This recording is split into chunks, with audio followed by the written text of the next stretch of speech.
What about the pyramids? Well, yeah, good question. I mean, When were those built? that's a controversial question. You asked me about to say the least, right? the Sphinx. I think the evidence is pretty solid that the Sphinx has to be older than Old Kingdom. Mm-hmm. Because I've looked at this, I've been there, I've examined it firsthand. I've had extensive discussions with Robert Schoch and John Anthony West, both. John, when he was still alive, Robert, it's been a while, but yeah, I mean, way back whenever I helped him put on a public presentation in Asheville, God, way back like 2004, 2003. And we had some very fruitful conversations about, rock weathering rates and limestone exposed to the atmosphere and so on. And, what it boiled down to was that it's really difficult to explain the erosion of the Sphinx as being something purely limited to Old Kingdom times, 43 to 4,500 years ago. Right. So I think that it's very clear that the erosion on the Sphinx is water erosion and is very, very pronounced and would have required some rather extreme, shorter-lived flooding or longer term. Now, like in Jimmy's account, he's talking about when the Sahara was green. Covered in green, right. There would have been a lot more rainfall during that period of time. Right. So here's the question. Was it prolonged rainfall over thousands of years? That's one possibility. Or was it intense flooding, much shorter and much quicker, of highly abrasive floodwaters flowing off the Giza Plateau, causing the erosion? Then, if that was the case, at what point can we document any evidence of there being massive floods in that area? And we can, but we have to go back 12,000 years to find those flood events. And those are very vehemently objected. Those ideas of water erosion on the Sphinx. That's frowned upon. Egyptology does not. Yeah, but not so much by geologists. Right. Exactly. That's the thing. So I came across a hilarious meme yesterday. I showed you. I want to show it to you on here. Okay. Can you pull it up? Yeah, it's taking me a second. Oh, okay. It's taking him a minute. About the ancient pyramids. But anyways, like we were talking about before we brought up the pyramids, it seems like you said, getting everything that we know, to preserve what we have, up our humanity to date, the best way to do it, to save it from some sort of catastrophe, is to get it off the planet somehow. And that would be one way to really maximize the probabilities that it could survive. And I think the most logical place for that would be the moon. Right.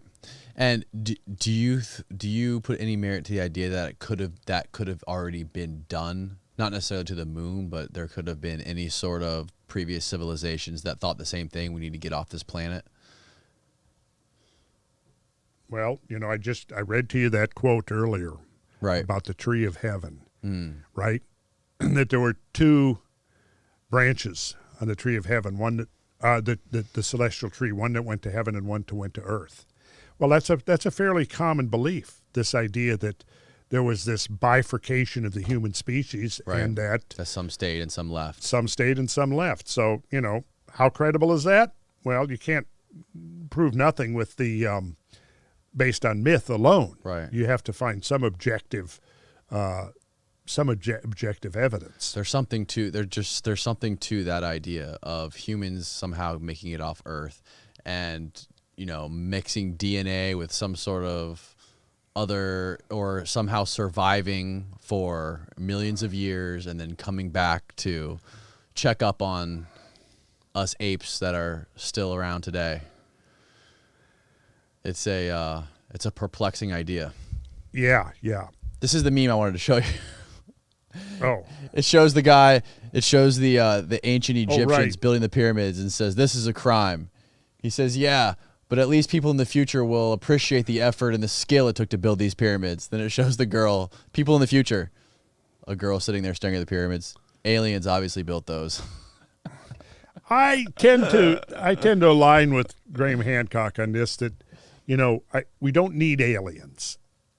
If we assume that there was some level of advancement in human civilization, we don't need the aliens. Now, which is going to be more credible or difficult to believe? That it was aliens that came from where and came down to Earth and built these things or helped us build them, or there was some civilization that had the capability, super advanced humans, something, super advanced, something like that. I find that really easier to believe at this point. Now, listen, the whole question of aliens is really complicated and fraught with a lot of different conspiracies and everything. Of course. You get discredited instantly. But it's still a fun thing to talk about. It's still a fun thing to talk about. Yes, absolutely. And I usually don't go there because of that. And I have my own interpretation of the whole ET phenomena. Mm-hmm.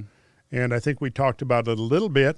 And at some point in the near future, I'm going to get into that because people are always asking me.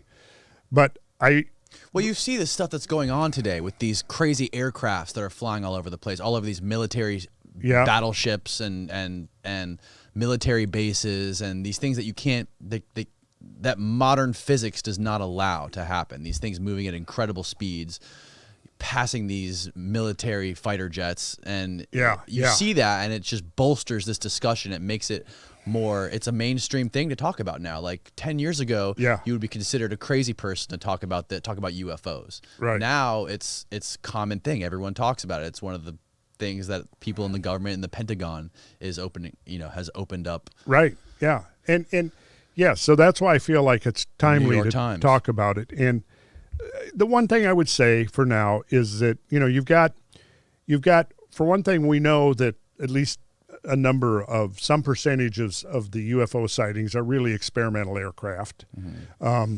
And the Pentagon is perfectly happy to let people believe that it's UFOs if they're trying to keep experimental aircraft secret. The other is that there are natural phenomena. People like Paul Devereaux have documented things, that fluctuations in the geomagnetic field can produce interesting phenomena in the sky.